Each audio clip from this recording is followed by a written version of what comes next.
ચાલો મિત્રો, આજે જવાનું છે આપણે જલારામના ઘૂઘરા ખાવા. તો આપણે પહોંચી ગયા છીએ જલારામના ઘૂઘરા ખાવા માટે. તમે જોઈ શકો છો. કાંઈ નહીં, ડીશ બનાવો આપણી માટે એક.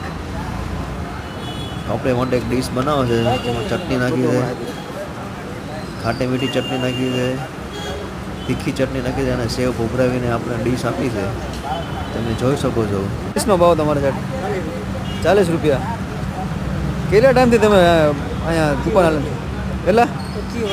25 વર્ષ થયા.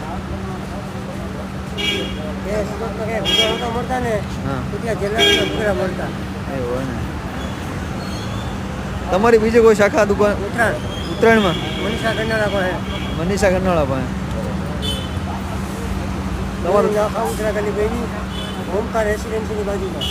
તમારી દુકાનનો ટાઈમ શું છે? સવારે 10 થી 9. તો ચાલો મિત્રો, આપણે ઘૂઘરા ટેસ્ટ કર્યો. આનો ટેસ્ટ કેવો છે? આનો ટેસ્ટ આપણે સરસ લાગ્યો, ખાટો મીઠો અને તીખો.